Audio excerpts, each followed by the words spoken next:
मंत्रिमंडल का विस्तार अगर नहीं होगा तो कैसे मंत्री अपने अपने विभागों से समीक्षा करेंगे। सुशासन के मुंह पर लगातार तमाचा लग रहा है। हत्याएं जो हो रही है तो कहीं ना कहीं सरकार को इसकी जवाबदेही तो लेनी चाहिए कि आखिर क्यों ऐसे घटनाएं हो रही हैं। आज मुख्यमंत्री जी इस स्थिति में नहीं पहुंचे हुए हैं, बैसाखी के सहारे चलने वाले मुख्यमंत्री हैं, इस स्थिति में नहीं है कि एक डीजीपी बिहार को दे सके। बिहार का आवाम इनके सरकार के साथ नहीं था, न एनडीए को वोट किया था। ये जबरदस्ती सरकार में आई हुई सरकार। नमस्कार, मेरा नाम आलोक है, आप लाइव स्टीज देख रहे हैं। अगर हम कह सकें बिहार की बात तो 16 नवंबर को ही शपथ ग्रहण समारोह हो चुका है। लगभग एक महीना बीतने को है। शपथ ग्रहण समारोह के वक्त 14 मंत्रियों ने शपथ ली थी। विभाग कई सारे हैं, लेकिन कैबिनेट का विस्तार कब होगा, मामला क्यों अटका हुआ है। 11 दिसंबर तारीख आ चुकी है लगभग, हम कह सके तो ऐसे में एक महीने का समय भी होने जा रहा है। 16 नवंबर को एक महीना हो जाएगा, तो कैबिनेट का विस्तार कब होगा, सवाल पूछ रहे हैं जितने विपक्षी नेता हैं। इस वक्त जनतांत्रिक विकास पार्टी के अध्यक्ष अनिल कुमार जी हमारे साथ हैं। नहीं लगता है कि सरकार कह रही है कि ऑल इज वेल है, ऑल इज वेल है, ऑल इज वेल है? देखिए, all is well Nitish Kumar ji की कुर्सी ऑल इज वेल है। नीतीश कुमार जी अपने कुर्सी पे बैठ करके बिहार के मुख्यमंत्री के पद को सुशोभित कर रहे हैं। इसके अलावे जनता की कोई भी समस्याएं, मंत्रिमंडल का विस्तार अगर नहीं होगा तो कैसे मंत्री अपने अपने विभागों से समीक्षा करेंगे और विभागों का काम नीचे तक होगा। बहुत सारे विभाग जनता डायरेक्ट जुड़ी हुई है, तो वहाँ उनका काम नहीं हो पाएगा। एक मंत्री के पास स्वास्थ्य है, पीडब्ल्यूडी डिपार्टमेंट है, किसी के पास शिक्षा है। यही कारण है कि बिहार में बिल्कुल अव्यवस्था का माहौल है, अव्यवस्थित दिख रहा है, पूरा सिस्टम अव्यवस्थित दिख रहा है और सुशासन के मुंह पर लगातार तमाचा लग रहा है। लूट, हत्याएं, बलात्कार, रोज घटनाएं हो रही हैं। इस बात को कैसे देखते हैं आप? मुख्यमंत्री अपने सरकारी आवास पे एकने मार्ग में लॉ एंड ऑर्डर को लेकर के बड़ी बैठक करते हैं, 5 घंटे तक बैठक चलती है। उसी वक्त लगभग 7.5 करोड़ रुपए लूट लिए जाते हैं दरभंगा में। देखिए, हमने तो यही कहा ना कि ये लगातार एक दरभंगा की ही बात नहीं है, दरभंगा में बहुत बड़ी लूट हो गई है। ये जरूर बिहार को शर्मसार करता है, भारत भर में बिहार को शर्मसार करता है।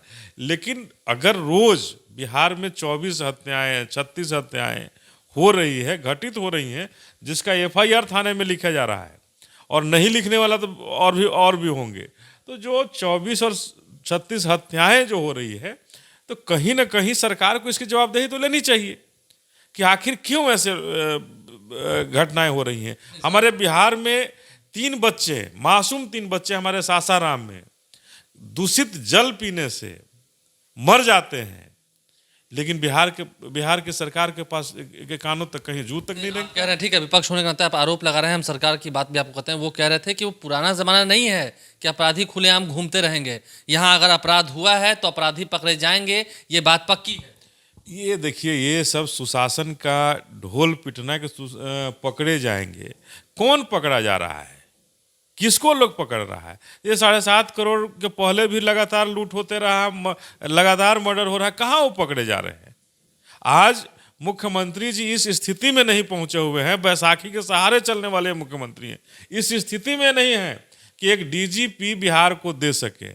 जब बिहार में पूर्ण डीजीपी नहीं होगा तो कहाँ से लॉ एंड ऑर्डर कंट्रोल कर लेंगे? क्या मुख्यमंत्री जी लॉ एंड ऑर्डर कंट्रोल करते हैं? बिहार का मुख्यमंत्री लॉ एंड ऑर्डर नहीं कंट्रोल कर सकता है।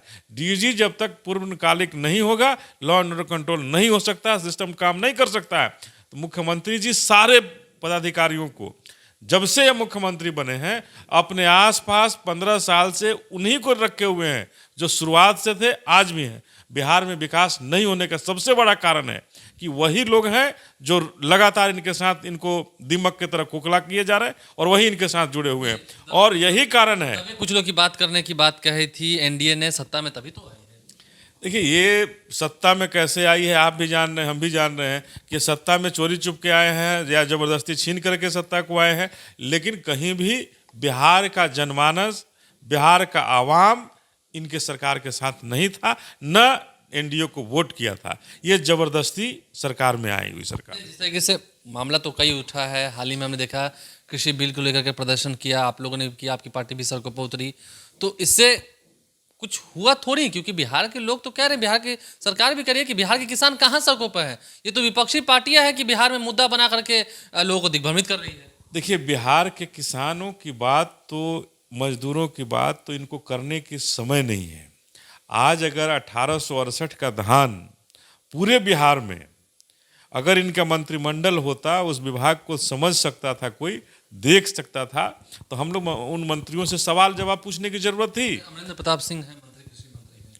नहीं, कृषि मंत्री हैं तो खाद्य आपूर्ति मंत्री भी होंगे ना, कि क्यों नहीं हमारा परचेज हो रहा है, क्यों नहीं आज धान की खरीदारी बिहार में हो रही है। बिहार में एक भी क्रय केंद्र आज तक क्यों नहीं खुला।